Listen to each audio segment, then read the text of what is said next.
Hare Nama Hare Nama eva kevalam Kalo nasteva nasteva nasteva gatiranyata.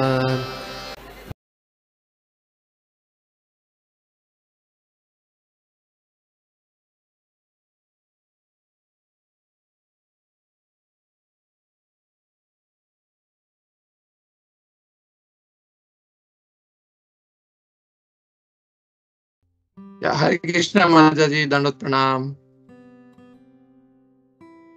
for wonderful kirtan. And thank you so much, Suraj Madhav Prabhu, for a wonderful darshan, Prabhu. Hare Krishna. Srila Prabhupada ki jai. Kamada Ekadashi ki jai. Srila Prabhupada ki jai. Hare Krishna.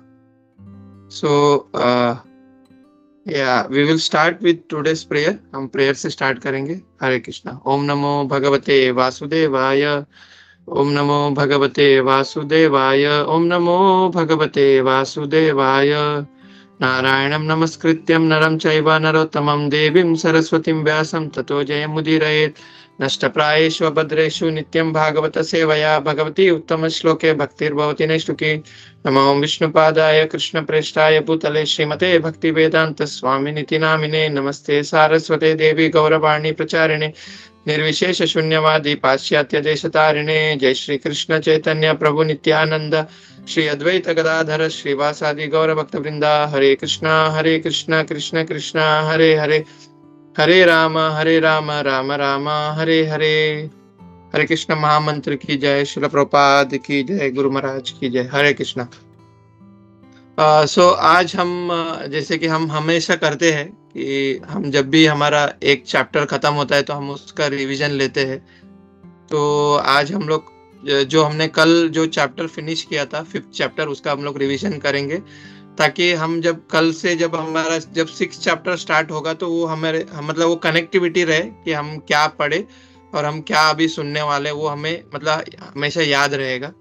तो we will do today's revision for 5th chapter और the 3rd canto.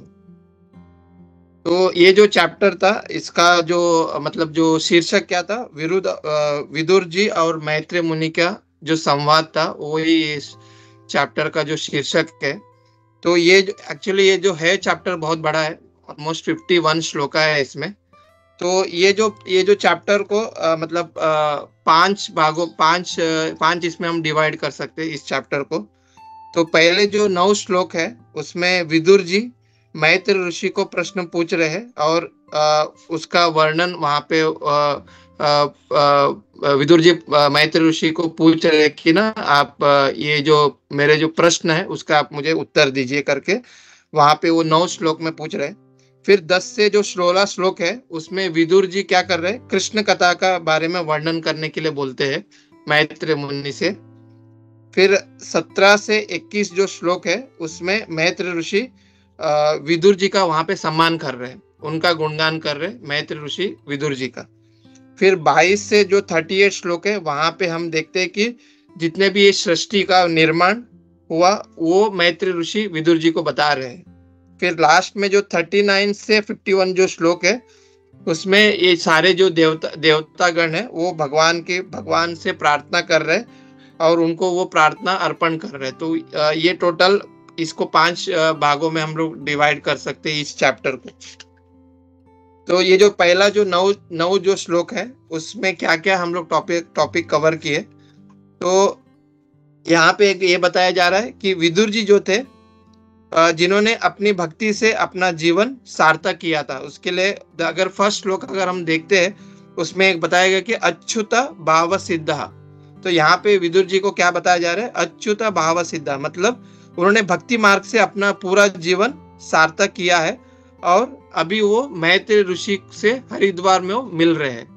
अगर हम last वाला जो chapter देखते हैं जहाँ पे जो उद्धव जी से जो संवाद फिनिश करके वो जो जाते हैं तो अभी वो हरिद्वार में मैत्रेय ऋषि से मिल रहे हैं. तो विदुर जी बहुत नम्रता पूर्वक यहाँ पे नम्रता के कारण वो क्या कर रहे हैं भगवान के लीलाओं के बारे में डायरेक्टली नहीं पूछते वहां पे मैत्रेय ऋषि से.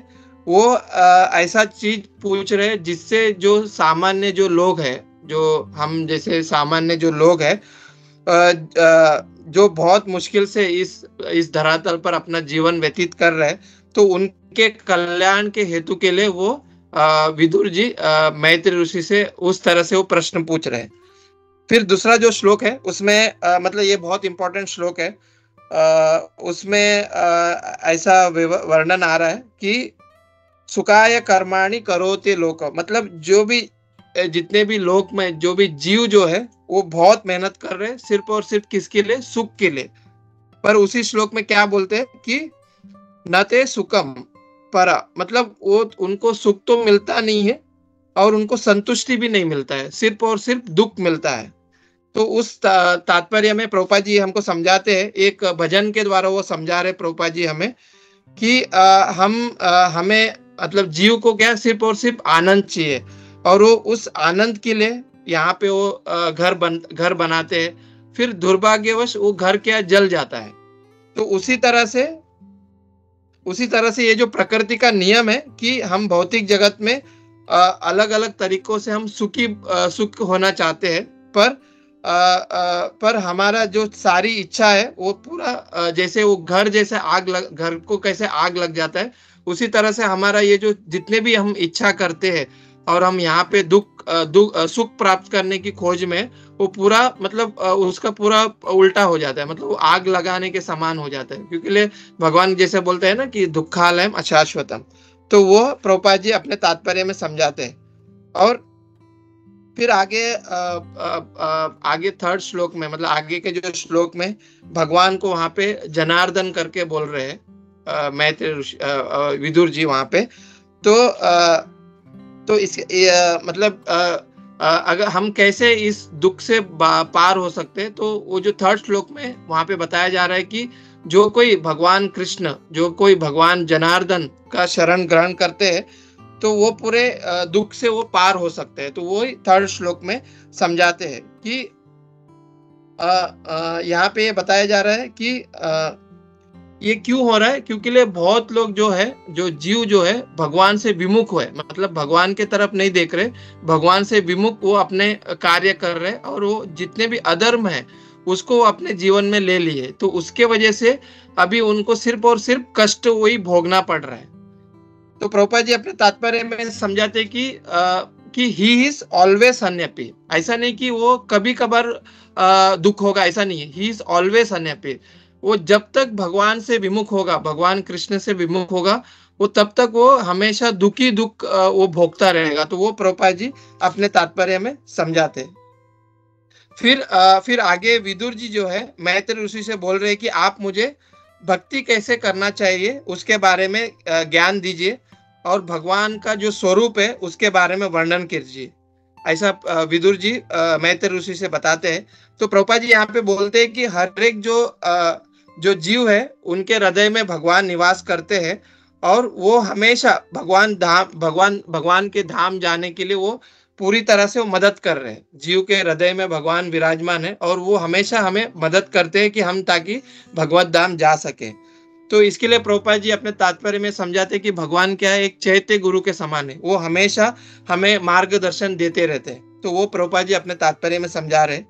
फिर आगे विदुर जी क्या बोल रहे हैं कि उन्हें पुरुष अवतार के बारे में वो पूछ रहे हैं मैत्री ऋषि से कि भगवान का जो 3 पुरुष अवतार है उसके बारे में मुझे बताइए, और वो कैसे वो सृष्टि कर रहे हैं, कैसे उसका पालन कर रहे हैं, और कैसे वो सृष्टि का सृजन कर रहे हैं, उसके बारे में विदुर जी पूछते हैं। तो प्रभुपाद जी अपने तात्पर्य में ये जो भगवान का जो 3 पुरुष अवतार है, कारणोदक्षाय विष्णु, शिरोदय का विष्णु और गर्भोदक्षाय विष्णु, तो इसके बारे में प्रभुपाद जी अपने तात्पर्य में वर्णन करते हैं। फिर विदुर जी आगे फिर भगवान का जो विराट रूप है उसके बारे में भी पूछ रहे हैं कि कैसे भगवान जो है जो विरजा नदी में सोए हुए, और कैसे वो सृष्टि में वो प्रवेश करते हैं, और कैसे वो अलग अलग रूपों में प्रकट होते हैं, उसके बारे में मुझे बताइए करके विदुर जी मैत्री ऋषि से पूछ रहे हैं। फिर जो 7वां जो श्लोक है वो बहुत इंपॉर्टेंट श्लोक है, जिसमें भगवान के जो अलग अलग लीलाओं का बारे में विदुर जी मैत्री ऋषि से पूछते हैं।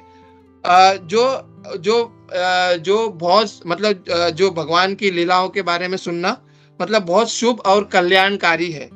और वहां पे बता रहे हैं विदुर जी कि मैं इससे तृप्त नहीं हुआ, मतलब जितना भी मैं सुनूंगा उससे मैं कभी तृप्त नहीं हो पाऊंगा। तो वो विदुर जी मैत्रेय ऋषि से बोलते हैं। तो यहाँ पे प्रभुपाद जी अपने तात्पर्य में जो द्विज बंधु है, मतलब जो जिसका जन्म 2 बार होता है, एक तो अपने माता पिता से होता है, फिर एक बार वो दीक्षा लेता है अपने गुरु से, और उसको क्या कहते हैं, ब्राह्मण कहते हैं। उसके बारे में प्रभुपाद जी यहाँ पे वर्णन करते हैं। फिर प्रभुपाद जी अपने तात्पर्य में ये भी बता रहे हैं कि जैसे हमारे शरीर को, जब हम शरीर को शक्ति प्रदान करने के लिए हम अलग अलग भोजन के द्वारा हम हमारे शरीर को शक्ति प्रदान करते हैं, उसी तरह से जो गाय है उनके दूध से भी हम अपने शरीर को मतलब शक्ति प्रदान कर सकते हैं। तो प्रभुपाद जी अपने तात्पर्य में ये समझाते हैं उस श्लोक में कि जैसे गाय हमारी माता है और बैल हमारे पिता है, तो जैसे हम अपने माता पिताओं की रक्षा करते हैं, उसी तरह से प्रभुपाद जी अपने तात्पर्य में समझाते हैं कि हमें गाय और गायों की भी हमें रक्षा करनी चाहिए। फिर प्रभुपाद जी अपने तात्पर्य के आखिर में प्रभुपाद जी ये समझाते हैं कि जैसे मतलब यहाँ पे जैसे विदुर जी बता रहे कि मुझे भगवान की कथा सुनने से मतलब मैं संतुष्ट मतलब तुष्ट नहीं हो पा रहा, मतलब मुझे और सुनना है और सुनना है। तो प्रभुपाद जी अपने तात्पर्य में समझाते हैं कि जो नॉर्मली क्या होता है कि हम जैसे भौतिक संसार में कुछ भी सुनते हैं, जैसे कि हम न्यूज़पेपर पढ़ते हैं, तो न्यूज़पेपर पढ़ते हैं फिर अगले दिन हम उसको कचरे में फेंक देते हैं उस न्यूज़पेपर को, मतलब हमें उस न्यूज़ को हमको फिर से सुनने की इच्छा नहीं होती है। पर भगवान का जो कथा है, भगवत गीता भागवतम, वो हम कितना भी सुने हम कभी उससे तुष्ट नहीं हो पाएंगे, मतलब हमें उससे संतुष्ट नहीं हो पाएंगे, मतलब हमें ऐसा इच्छा होगा कि हम सुनते रहे। वो प्रभुपाद जी अपने तात्पर्य में समझाते हैं। फिर आगे विदुर जी बता रहे हैं कि भगवान को यहाँ पे अधिलोकनाथा करके संबोधित करते हैं आगे के श्लोक में, मतलब कि सारे लोक और इन सारे लोकों का नियंत्रण करने वाले देवी देवताओं को बनाया किसी ने, भगवान ने, इसलिए उनको आदि लोकनाथा करके यहाँ पे संबोधित करते हैं।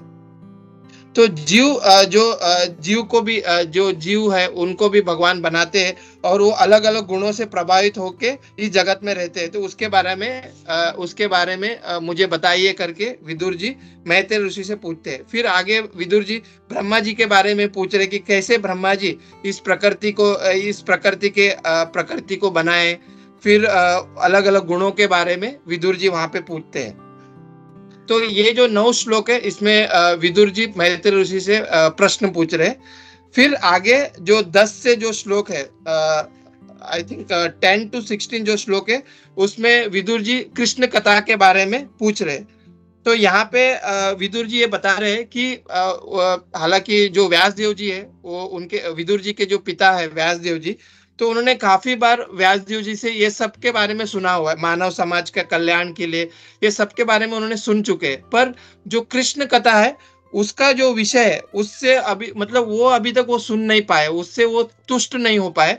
तो उसके लिए विदुर जी ये बता रहे हैं कि भगवान का जो भगवान यहाँ पे मतलब वो तुष्ट नहीं हो पाए, तो अभी वो मतलब उनको अभी कृष्ण कथा सुनना है करके विदुर जी मैत्रेय ऋषि से बता रहे। फिर आगे भगवान को यहाँ पे तीर्थ पादा करके यहाँ पे बोल रहे हैं कि जो भी कोई भगवान की भक्ति करता है तो उन्हें ये समझना चाहिए कि भगवान का जो चरण कमल है वो तीर्थ के समान है, मतलब जो सारे जो तीर्थ स्थल है वो भगवान के चरण में समाया हुआ है। तो इस श्लोक में प्रभुपाद जी हमें 5 चीजों के बारे में बताते हैं कि जो भी कोई मानव समाज में जो भी व्यक्ति अगर उनको संतुष्टि होना है तो उन्हें सिर्फ और सिर्फ भगवान की कथा ही सुनना पड़ेगा, तब जाके वो संतुष्ट हो पाएगा। ना तो ये भौतिक संसार में जितने भी चीजें वो उससे कभी संतुष्ट नहीं हो पाएंगे।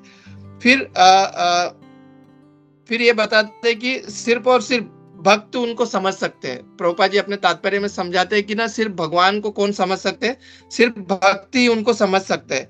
और हरि कथा सुनने से मतलब जो भी मतलब ये भौतिक चीजों में जो भी आसक्ति वो निकल जाती है हरि कथा सुनने से।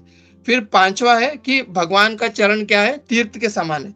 तो प्रभुपाद जी अपने तात्पर्य में समझाते हैं कि अगर हमें जीव को अगर वास्तविक जो उनकी चेतना है उसको जागृत करना है, हमारी वास्तविक चेतना क्या है, जीवेर स्वरूप होए कृष्णेर नित्य दास। अगर हमको ये वास्तविक चेतना अगर हमको जागृत करना है तो हमें सिर्फ और सिर्फ भगवान कृष्ण की कथा सुनना होगा, और यही जीवन का सार्थक है, मतलब यही जीवन का लक्ष्य है, वो प्रभुपाद जी अपने तात्पर्य में समझाते हैं। फिर आगे विदुर जी अपने अभी मैत्रेय ऋषि से बोल रहे कि आपके जो मित्र है व्यास देव जी, तो हमने ये उस टॉपिक में कवर किया था कि जो मैत्रेय ऋषि है वो किसके शिष्य है, पराशर मुनि के शिष्य है। और पराशर मुनि के मतलब व्यास देव जी के जो पिता है पराशर मुनि, इसके वजह से व्यास देव जी और मैत्रेय ऋषि में एक मित्रता है, मतलब वो लोग दोनों मित्र है।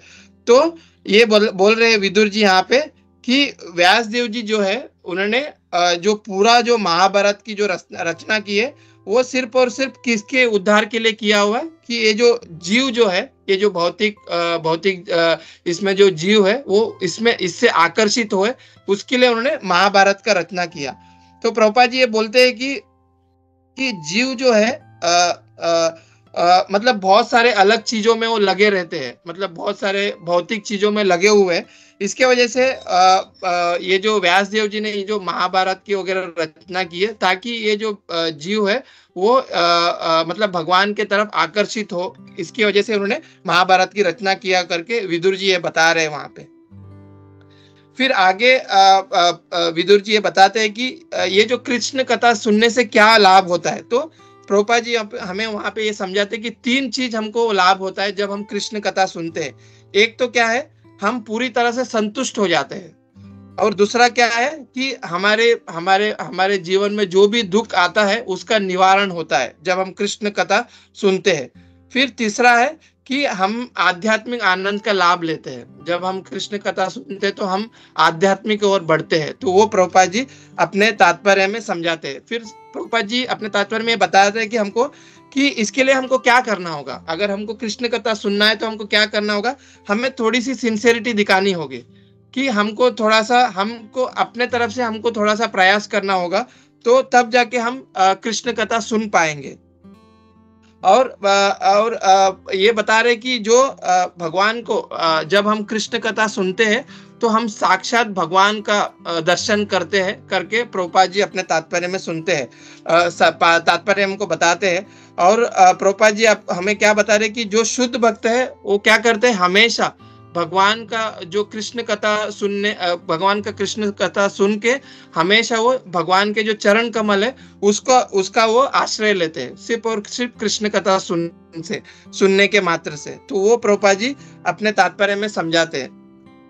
फिर आगे के श्लोकों में प्रभुपाद जी ये बता रहे हैं कि 2 तरह के जो लोग रहते हैं, एक तो है कर्मी और एक मायावादी। तो प्रभुपाद जी ये बता रहे कि ये दोनों जो लोग हैं, कर्मी और मायावादी, वो हमेशा अपना जो समय है उसको गवाते हैं। क्यों? प्रभुपाद जी अपने तात्पर्य में समझाते हैं कि 3 तरह के जो लोग हैं, मतलब 3 तरह से हम भगवान से संबंधित स्थापित कर सकते हैं। एक ऐसे लोग हैं जो भगवान को स्वीकार नहीं करते, और भगवान को सिर्फ अगर भगवान को स्वीकार भी करते तो सिर्फ और सिर्फ अपने खुद के स्वार्थ के लिए वो स्वीकार करते हैं, तो इसको क्या कहते हैं, कर्मी कहते हैं। फिर बोलते हैं कि ऐसे और दूसरे लोग हैं जैसे कि भगवान को निराकार रूप में मानते हैं, वो कभी मतलब भगवान का कृष्ण कथा को भी सुनते हैं, बट कृष्ण कथा उनका परम जीवन का लक्ष्य नहीं है। तो ऐसे लोगों को क्या कहते हैं, मायावादी कहते हैं। और थर्ड जो है भक्त, जो हमेशा भगवान का कथा सुनते हैं, भगवान के लीलाओं सुनते हैं और हमेशा वो भगवान के संपर्क में रहते हैं। तो ऐसे जो 3 लोग हैं, ये 3 लोग भगवान से अपना संबंध स्थापित कर सकते हैं। तो वो प्रभुपाद जी अपने तात्पर्य में समझाते हैं। फिर यहाँ पे विदुर जी ये बता रहे कि हरि कथा जो है सभी जीवों को कल्याणकारी है। और जो वहां पे बता रहे कि अर्थ बंधु, मतलब अगर कोई दुखी व्यक्ति भी है, अगर वो भी इस हरि कथा का लाभ लेता है तो उसका पूरा दुख उसका नाश होता है। तो ऐसे अर्थ बंधु जो लोग हैं, अर्थ बंधु मतलब जो जिनके लाइफ में सिर्फ और सिर्फ दुख है, उनका भी वो नाश होता है अगर वो हरि कथा सुनते हैं तो। फिर आगे विदुर जी अभी मैत्रेय मुनि से पुरुष अवतार के बारे में वर्णन करने के लिए बोलते हैं। तो प्रभुपाद जी अपने तात्पर्य में बताते हैं कि मैत्रेय ऋषि को पता नहीं चल रहा है कि वो अभी किसके बारे में वर्णन करे। तो उसके लिए यहाँ पे विदुर जी अभी डायरेक्टली मैत्रेय ऋषि से बोलते हैं कि वो पुरुष अवतार के बारे में उनको बताया करके बोलने प्रभुपाद जी यहाँ पे लिखते हैं। फिर आगे 17 से जो श्लोक है, 29 जो श्लोक है, उसमें अभी यहाँ पे अभी मैत्रेय ऋषि अभी विदुर जी को बोलना प्रारंभ करते हैं। तो नहीं, 17 से जो 19 जो श्लोक है जिसमें मैत्रेय ऋषि विदुर जी का भी गुणगान कर रहे हैं, उनका गुणगान यहाँ पे कर रहे हैं। तो यहाँ पे बता रहे मैत्रेय ऋषि कि आप एक अच्छे मतलब आपने इतना मतलब आपने मतलब जो भी प्रश्न अभी पूछा हुआ है, मतलब जो भी प्रश्न आपने पूछे हुए हैं, मैत्रेय ऋषि अभी विदुर जी को बोल रहे हैं, उनका गुणगान कर रहे हैं कि आपने जो भी प्रश्न पूछा है वो सिर्फ और सिर्फ मतलब सारे जीवों को कल्याण करने के लिए ऐसे प्रश्न आपने पूछे हैं। और ये प्रश्न जो आपने पूछा है इससे मुझे भी लाभ है। मतलब मैत्रेय ऋषि बोल रहे कि इससे मुझे भी लाभ है, ताकि मैं भी आध्यात्म के बारे में आपको कुछ बोल सकूं। तो वो यहाँ पे बोल रहे हैं। और वो क्योंकि मैत्रेय ऋषि बोल रहे कि विदुर जी को बोल रहे कि आपका जो मन है पूरी तरह से कृष्ण भावनामृत है। मतलब आपका जो मन है, यहाँ पे इस श्लोक में बता रहे हैं कि आपका जो मन है वो अधोक्षज जो भगवान का जो नाम है अधोक्षज, उसके तरफ आपका मन है। उसके वजह से आप ये सब मतलब ऐसा करके मैत्रेय ऋषि विदुर जी का गुणगान कर रहे हैं। तो प्रभुपाद जी अपने तात्पर्य में लिखते हैं कि भगवान जो है वहां पे बता रहे कि भगवान जो है वो हमारे इंद्रियों से परे है। हम भगवान का साक्षात्कार नहीं कर सकते हमारे इस भौतिक इंद्रियों से। पर यहाँ पे प्रभुपाद जी ये बता रहे कि अगर कोई व्यक्ति, अगर कोई प्रामाणिक जो गुरु शिष्य परंपरा से अगर वो सिंसियर से अगर वो भक्ति करता है तो वो भगवान का दर्शन यहाँ पे कर सकता है करके प्रभुपाद जी अपने तात्पर्य में समझाते हैं। फिर मैत्रेय ऋषि बोल रहे हैं विदुर जी को कि आप क्या है, आप कौन हो? व्यास देव जी के पुत्र हो और इसके वजह से आपने भगवान को स्वीकार कर लिया है। तो यहाँ पे प्रभुपाद जी अपने तात्पर्य में समझाते हैं कि मतलब यहाँ पे एक पुत्र और पिता के बारे में आया हुआ है टॉपिक। उसके लिए प्रभुपाद जी अपने तात्पर्य में समझाते हैं कि ये जो गर्भदान संस्कार है, जिसमें मतलब हम गर्भदान संस्कार से हम एक अच्छे बच्चे का मतलब हम इस धरातल पर लेके आ सकते हैं, अच्छे बच्चों का जन्म दे सकते हैं। उसके बारे में प्रभुपाद जी अपने तात्पर्य में गर्भदान संस्कार के बारे में पूरा विवरण करते हैं। फिर वहां पे उसी श्लोक में मतलब 20वें श्लोक में प्रभुपाद जी अपने तात्पर्य में बोल रहे हैं कि किस तरह से वो 2-3 स्टोरी प्रभुपाद जी यहाँ पे बताते हैं। एक तो यहाँ पे मैत्रेय ऋषि बोल रहे हैं कि आप कौन है, मतलब आप स्वयं यमराज जी हो। और वहाँ पे आपने किस तरह से वो मतलब एक शूद्र के परिवार में आपने जन्म लिया, उसके बारे में आप बता रहे हैं। फिर वहाँ पे ये भी वर्णन करते हैं कि प्रभुपाद जी अपने तात्पर्य में कि जो ये मांडव्य मुनि जो है कैसे उनको श्राप मिला, फिर किस तरह से उन्होंने यमराज जी को मतलब कैसे मतलब उन्होंने यमराज जी को श्राप दिया, उसके बारे में वो स्टोरी प्रभुपाद जी अपने तात्पर्य में कवर करते हैं। फिर वो व्यास देव जी के बारे में भी वो कैसे मतलब उनके जो माता है सत्यवती, उनके बारे में वो जो कथा है वो पूरा टॉपिक अपने तात्पर्य में प्रभुपाद जी कवर करते हैं। फिर मैत्रेय ऋषि फिर गुणगान करते हैं विदुर जी का कि आप परम भक्त है और इसके लिए भगवान कृष्ण ने मुझे एक जो ज्ञान प्रदान किया है मैं आपको दे सकूं, मतलब एक माध्यम के द्वारा मैं उस ज्ञान को आपको दे सकूं करके मैत्रेय ऋषि विदुर जी को बताते हैं। तो इस तात्पर्य में प्रभुपाद जी ये हमको समझाते हैं कि ऐसे जो शुद्ध भक्त रहता है वो हमेशा ये जो जीव है उनको भगवत धाम जाने की ओर मोड़ता है, हमेशा उसको भगवत धाम लेके जाने के लिए सोचता है। इसके लिए उनको ये ऐसे शुद्ध भक्त को क्या कहते हैं, सत्यावेश अवतार करके बोलते हैं। तो वो प्रभुपाद जी अपने तात्पर्य में समझाए थे, हु इज दिस सत्यावेश अवतार। हम स्वयं प्रभुपाद जी को बताते हैं कि प्रभुपाद जी एक सत्यावेश अवतार है, जिन्होंने इस पूरे धरातल में ऐसे जीवों को भगवत धाम की ओर मोड़ दिए। तो वो प्रभुपाद जी अपने तात्पर्य में समझाते हैं। फिर जो 22 से जो 38 जो श्लोक है उसमें इस क्रिएशन के बारे में बताया जा रहा है कि कैसे ये सृष्टि का निर्माण होता है।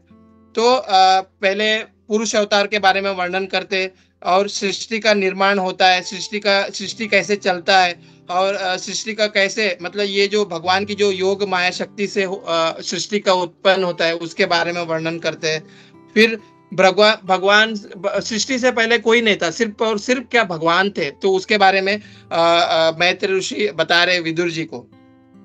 फिर ये जितने भी जो सृष्टि है वो भगवान की माया शक्ति, उसके कारण ये सृष्टि का निर्माण हो रहा है और भगवान जो है सिर्फ और सिर्फ दृष्टिपात करते हैं, उससे इस जीवों का उत्पत्ति होता है।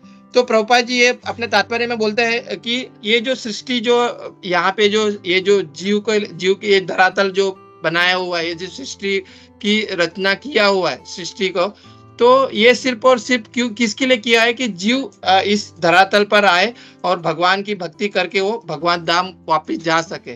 तो उसके लिए ये सृष्टि का निर्माण हुआ है करके प्रभुपाद जी अपने तात्पर्य में समझाते। फिर आगे के श्लोकों में फिर भगवान जो है यहाँ पे मैत्रेय ऋषि बता रहे विदुर जी को कि भगवान जो है कारणोदक्षाय के रूप में ये दृष्टिपात करते हैं प्रकृति के ऊपर और वो गर्भस्थ हो जाता है और उससे अलग भौतिक जगत का प्रकट होता है। और यहाँ पे भगवान को क्या बताया जा रहा है कि वीर्यवान करके बताया जाता है कि वीर्यवान मतलब भगवान अपने वीर्य का प्रदान करते हैं और दृष्टिपात के द्वारा उसके लिए भगवान को यहाँ पे वीर्यवान बोला गया है और जीव को वीर्यान बोला गया है। तो वो प्रभुपाद जी यहाँ पे सब बताते हैं कि जैसे एक माता पिता से एक बच्चे का उत्पन्न होता है, उसी तरह से भगवान जो है दृष्टिपात करने से प्रकृति को गर्भस्थ करते हैं। पर हमें ये नहीं समझना चाहिए कि एक भगवान का जो कार्य है और एक साधारण जो मनुष्य का कार्य है वो मतलब एक समान है, वो हमें कभी भी नहीं समझना चाहिए बोल के प्रभुपाद जी अपने तात्पर्य में हमको समझाते हैं। फिर आगे कैसे ये जो महातत्व द्वारा अलग अलग मतलब तमोगुण का निर्माण होता है, फिर अहंकार का निर्माण होता है। फिर अहंकार जो है जो सत्व गुण से हमने ये टॉपिक पूरा कवर किया था, वो जो प्रभु जी आए थे उन्होंने कैसे हमको वर्णन किया था कि अहंकार से क्या है, सत्व गुण से देवताओं का प्रकट होता है, फिर रजोगुण से इंद्रियों का प्रकट होता है, फिर तमोगुण से भौतिक चीजों का प्रकट होता है। फिर प्रभुपाद जी अपने तात्पर्य में इसमें एक प्रभुपाद जी अपने तात्पर्य में ये कवर करते कि ये जो स्वतंत्र जो है वो सभी को दिया हुआ है। तो प्रभुपाद जी अपने तात्पर्य में बोलते कि ये जो इंडिपेंडेंस है हमको मतलब भगवान ने दिया हुआ है, तो हमको ये अच्छे चीजों के लिए मतलब भगवान ने हमको तो इंडिपेंडेंट दे दिया, पर हमें वो क्या करना है मतलब उसको हम सही तरह से उपयोग करें, वो प्रभुपाद जी अपने तात्पर्य में बताते हैं। फिर प्रभुपाद जी आगे अपने तात्पर्य में बता रहे कि अगर हमको भगवान को जानना है, अगर सही में हमको भगवान को जानना है, तो प्रभुपाद जी अपने तात्पर्य में बताते 3 चीजों से हम भगवान को अच्छी तरह जान सकते हैं। वो क्या चीज है? एक तो हमें प्रामाणिक गुरु के द्वारा हमको भगवान को जानना है और दूसरा है हमको बहुत नम्र पूर्वक होना है, तब जाके हम भगवान को जान सकते हैं। और हमारे अंदर बहुत सहन शक्ति होना चाहिए, तब जाके हम भगवान को जान सकते हैं के प्रभुपाद जी अपने तात्पर्य में बताते हैं। इसके लिए प्रभुपाद जी अपने तात्पर्य में उसी जो 32 जो श्लोक है उसमें प्रभुपाद जी अपने तात्पर्य में भगवद गीता का 7.14 नंबर का श्लोक कोट करते। वो क्या है? देवी एषु गुणमयी मम माया दुरत्य। अगर मतलब ये जितने भी ये जो भौतिक प्रकृति है भगवान की शक्ति है, और अगर हमको इस माया से अगर हमको बचना है तो सिर्फ और सिर्फ भगवान का ही भक्ति करना होगा, तब जाके हम इस माया से विजय प्राप्त कर सकते हैं। तो वो प्रभुपाद जी अपने तात्पर्य में कोट करते हैं। फिर आगे के श्लोकों में कैसे हम देखें कि कैसे वो ध्वनि का निर्माण होता है, आकाश का निर्माण होता है, हवा का निर्माण होता है, अग्नि की निर्माण होती है, फिर वो स्पर्श स्वाद गंध इसका सब निर्माण होता है। वो टॉपिक हमने कवर किया था।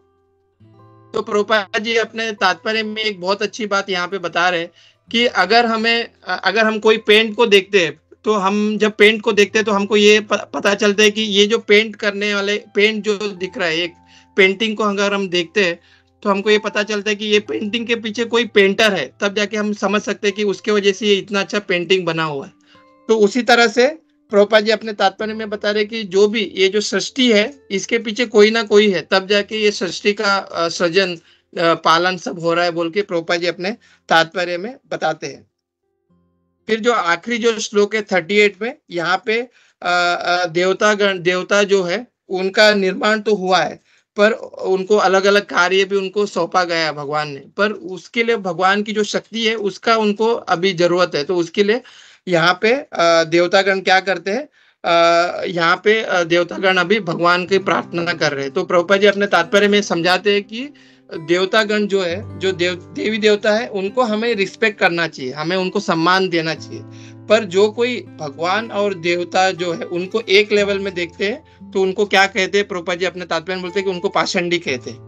हमें भगवान के लेवल और देवताओं का लेवल को दोनों को हमको समझना चाहिए कि भगवान कौन है और देवता कौन है, वो प्रभुपाद जी अपने तात्पर्य में समझाते हैं। और जो ये जो लास्ट का जो आखिरी पार्ट है, जो 39 से जो 51 जो श्लोक है, उसमें यहाँ पे जो देवतागण है वो भगवान का भी यहाँ पे प्रार्थना कर रहे हैं, जिसमें जो श्लोक है उसमें ये बताया जा रहा है कि जो भगवान का जो चरण है वो एक अम्ब्रेला का समान है, एक छतरी के समान है। जैसे कि एक छतरी हम लोग जब कभी यूज करते, जब हमें मतलब धूप से, बरसात से अगर हमको उसकी रक्षा करनी होती है तो उसके लिए हमको ये छतरी की यूज करते हैं। तो उसी तरह से जो भगवान का चरण, जो भी कोई भगवान का चरण का आश्रय लेता है, तो ये जो भगवान का चरण के एक छतरी के समान है। जो कोई इसका आश्रय लेता है तो वो सभी दुखों से वो दूर हो सकता है। तो वो ये इस श्लोक में बताया जा रहा है।